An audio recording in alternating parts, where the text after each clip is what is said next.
Les résidents n'avaient pas été testés, nous non plus, donc on ne savait pas qui l'avait. Et la première semaine, ils étaient donc 20. Et la semaine d'après, quand j'y suis retourné, il en restait plus que 6. Les professionnels sont tous à bout. Mais bon, j'ai bon espoir, quoi. J'ai bon espoir que ça change de ce côté-là, que ça évolue, qu'il y ait une reconsidération du métier, de tous les métiers de soignants. Le changement, il n'était pas à l'EHPAD. Il était ici.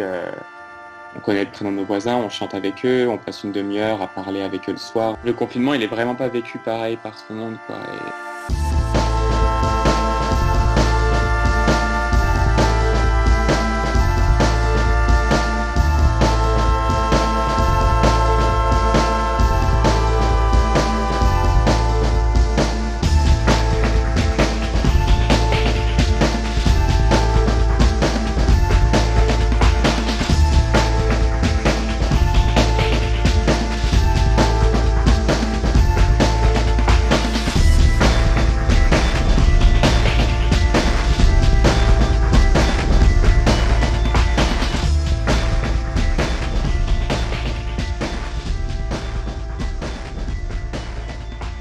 Alors moi, c'est Evan, j'ai 28 ans et je suis étudiant infirmier.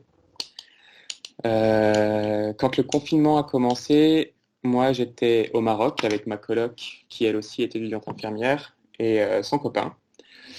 Notre vol avait été annulé pour rentrer, donc on a dû arriver quelques jours après le début du confinement et on devait commencer un stage, un de nos derniers stages. Et on a appris qu'ils étaient tous annulés pour cette période-là. Donc là, je me suis vite demandé comment, même toute la promo s'est demandé comment ça allait se passer pour la suite, la validation du diplôme, la validation des stages, le mémoire aussi qu'on doit écrire. Et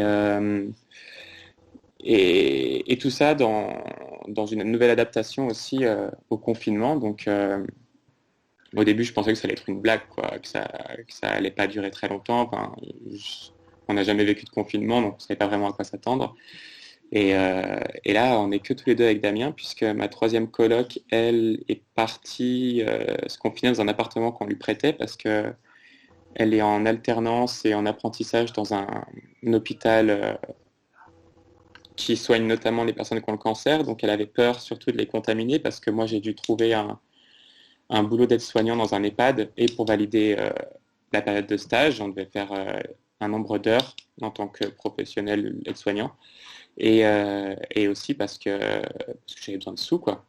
Je gagne rien, j'ai pas de chômage partiel, et du coup elle est partie, donc il reste que Damien et moi. Et quand moi j'ai atterri dans cet EHPAD, ça m'a vraiment dégoûté en fait d'être aide-soignant, même si j'ai une très grande reconnaissance pour ce métier, et je tire mon chapeau à toutes les personnes qui le font.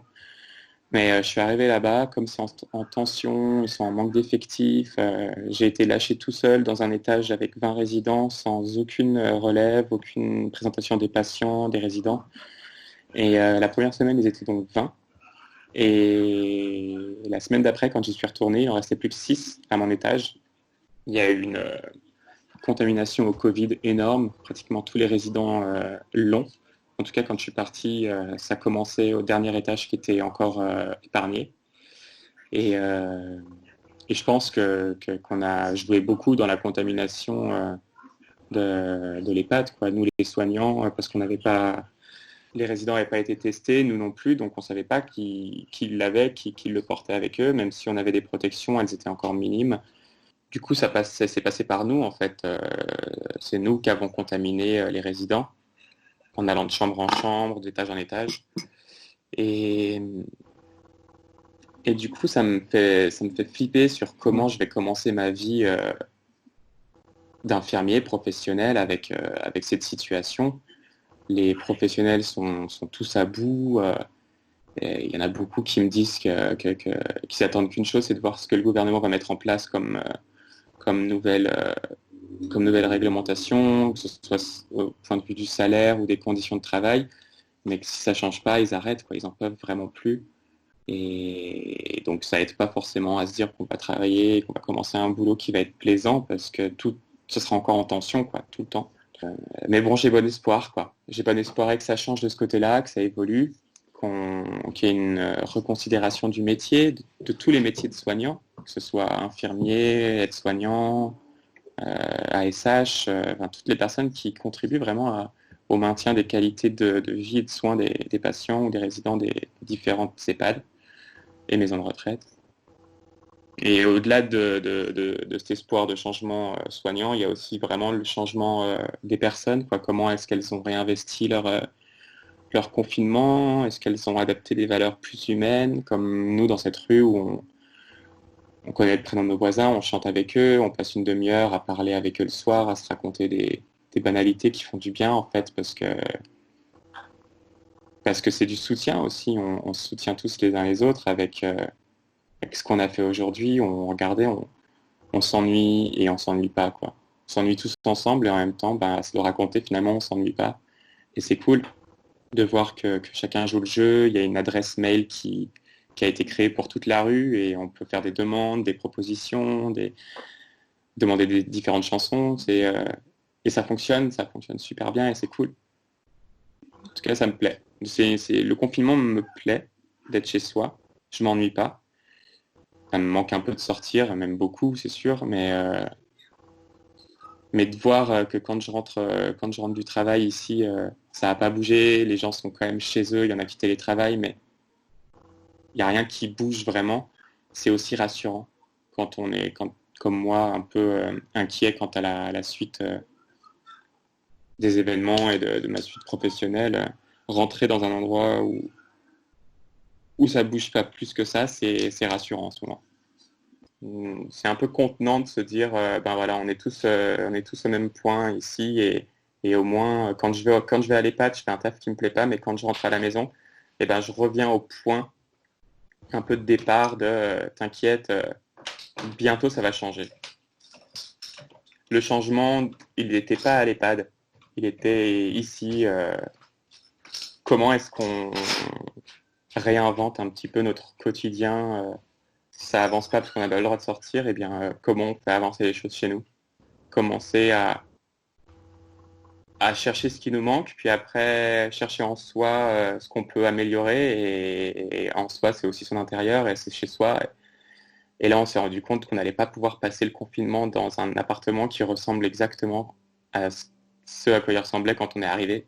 Et donc on avait besoin de changer ce décor pour envisager une autre façon de vivre. Et là on est trop bien maintenant ici.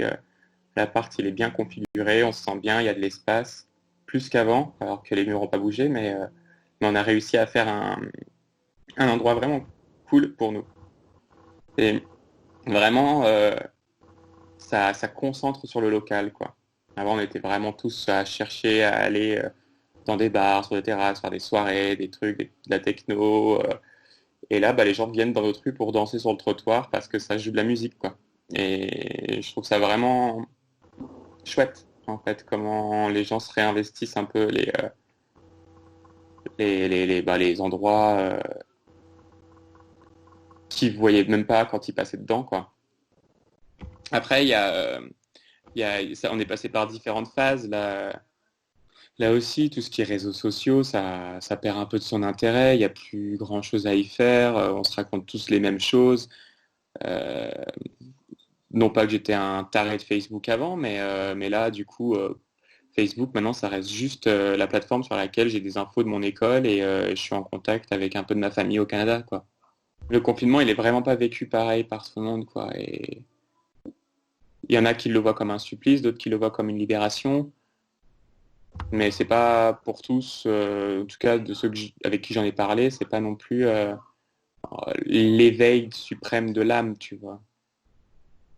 On pensait tous lire 1000 livres et devenir des petits Gandhi, et en fait, on fait du pain, quoi.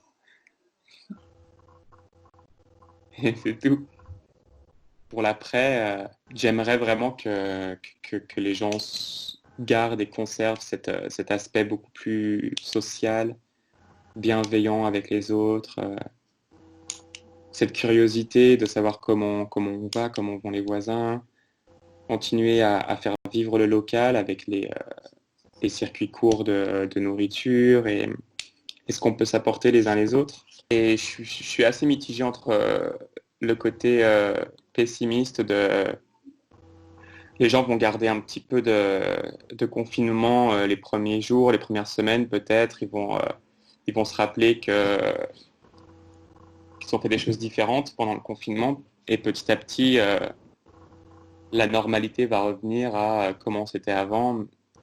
Je ne sais pas comment va se passer l'après-confinement en termes d'accessibilité à des structures, tout ce qui est culture, théâtre, cinéma, restaurant, bar, boîte de nuit, concert, festival, tout ça, comment ça va se remettre en place. Ça a l'air mal parti pour le début du déconfinement. Mais, euh, mais j'espère qu'il y a des gens qui vont garder leur nouvelle routine, tous ceux qui se sont mis au sport, au yoga, à la méditation, à écrire à leurs proches, à prendre des nouvelles, à parler aux voisins.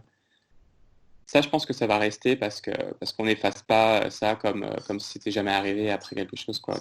On a fait quand même des nouvelles rencontres, on a imaginé des nouvelles formes de relations. Mais comme je ne sors pas vraiment en ville, je vois pas. J'entends qu'en fait, il y a énormément de personnes qui se sont dit ras-le-bol du confinement, on va sortir, quoi. Là, on a vu qu'il y a un McDo qui a réouvert depuis quelques jours et il y a des bouchons pour le drive, par exemple, quoi. Il y a des bouchons de plusieurs kilomètres pour que les gens aillent chercher du drive au McDo. C'est ce genre de choses comme ça qui me fait me dire, les gens, ils ont pas forcément eu assez de temps ou ils n'ont pas un accès assez large à d'autres formes de vie.